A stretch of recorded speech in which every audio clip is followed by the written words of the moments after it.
Hi friends, today I'm going to share a short case study of a awesome family we recently had the good fortune to agree to do some work for. So here's their story. So they did as they're supposed to. What we always recommend to every family, every homeowner is get how many bids? Correct answer is at least three, right? So this family went out to the home shows, met different contractors, found three that they felt comfortable talking to, either via that or via recommendation. So reached out to the three. First one comes out. Contractor knocked on the door, said basically we need to get some measurements outside. Um, Hopped up on the roof, did their measuring, came down, never actually knocked on the door again, but just took off. So homeowners thinking, all right, so they're going to get back to me in a couple days. They just kind of hung tight and see what happened. Nothing happened. So as unfortunately what happens a lot of times in our industry, contractors in general and roofers more specifically have a very bad reputation for not communicating well. It's well earned. So this homeowner decided, it's been a few days. Let me go ahead and get back to these folks and see if they can't give me some information. Contacted them, left a voicemail, nothing. So it's amazing to get ghosted by somebody you're trying to pay money to do work, especially when they've already invested the time to come out. So it's more common to actually just to never get a call back. But when you take the time to come out, why would you not get back to a prospective client? Contractor two to come out was us. So we came out. Typically, our appointments run about an hour. This one went about an hour and a half, from what I recall. Um, Homeowner had a lot of good questions, had done a lot of homework, had questions as to how we do things, why we do it that way, materials used, how to solve some unique solutions. So they actually have a bit of an issue in the back, not just with the we call it blue-green algae. It's black streaks you'll see. It looks like it's rained basically at all times on your roof. Makes the roof just look dirty and old. So they've got that all over. But in the back, they have a particular problem with moss growing. So moss growing is above and beyond something a normal shingle can fight off. Um, this awesome homeowner has agreed to work with us. We work with Atlas. They've got Scotch Guard built in, so they've got a higher copper content. Copper is what keeps the blue-green algae, the black streaks off your roof for the life of the roof. So very, very happy we get to actually work with them. And they've gone with a Storemaster line, which is an upgraded line. It's a class 4 shingle. That stuff may mean nothing to you right now, but basically you just know that's kind of the premium of premium as far as a traditional shingle goes. In the back, we are going to be installing a copper strip called CopperCat.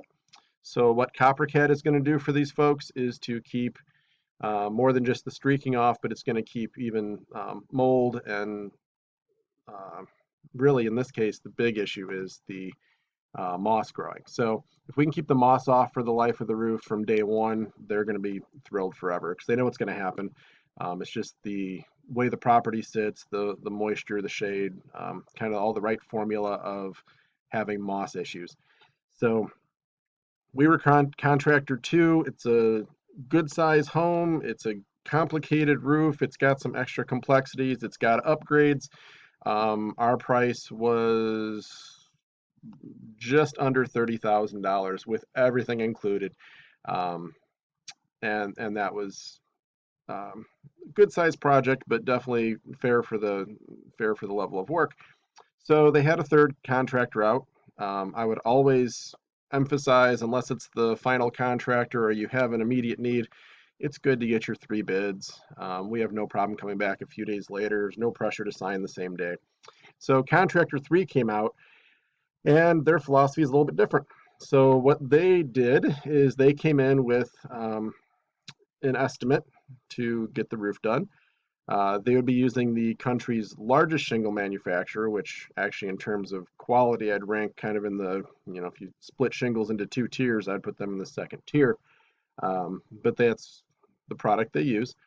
They don't use the copper strips as we do because that's kind of a unique feature that we offer.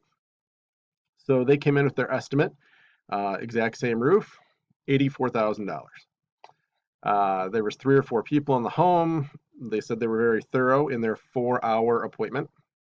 Um, However, when you're looking at 4 hours, what usually ends up happening is they're trying hard to get the close that day. They want you to sign. They want to pressure you. We can't leave without this deal being done. This is a one-time offer. So they offered him a $15,000 discount, just over 15,000, if the homeowner would allow them to use their property and their images and such in their marketing materials, so online, in print, whatever. So that brought the cost down significantly into the 60s. They then had to make some phone calls into the office to get managerial approval, get the big boss to sign off that they could do such a great deal, and they got the price all the way down to just over $60,000. That's amazing. The fact you can get a $24,000 discount in 4 hours. That should also be amazing that there is that type of ethics in this industry. So please, please, please, if you are meeting with a contractor, if everything is right, you know the price is good, you know the product's amazing, and your contractor is somebody you want to have over for dinner, if it's a one-day deal, that does happen from time to time for us. But most likely, we would encourage you to get your 3 bids, wait, sleep on it for a night. It's a big investment. It's not a used car. You don't have to make that investment immediately. The materials go up in price. It's a small percentage, and we can let you know when that's happening. Every decent contractor is going to lock in a price for a set amount of time. So never feel pressured. Never feel like you have to go with them. If they're offering you discounts and calling into headquarters and things, that's a sign it's not a reputable contractor. And the bad thing is, for us in the industry that are trying to do things right, that's now our reputation, because people don't necessarily know company A from company B. They just know it's an industry. They know it's a type of work. They know it's the roofing industry, it's the contractor industry. And so just want to give everybody kind of a heads up, some insight into some things you might see. This is almost the perfect case study of the 3 ways you'll see things happen. Poor follow-up, hopefully a company you feel comfortable with, that you end up going with, that you feel is going to do right by you. And then that third option where it's a high pressure, high discount, way, way, way overpriced scenario. So if you find yourself in those 3 scenarios as you're going through this process, just know you're not alone. Unfortunately, it's far too common. So hope that was helpful. Hope everybody is staying safe, staying healthy, and yeah, having a good day. We'll talk to you soon.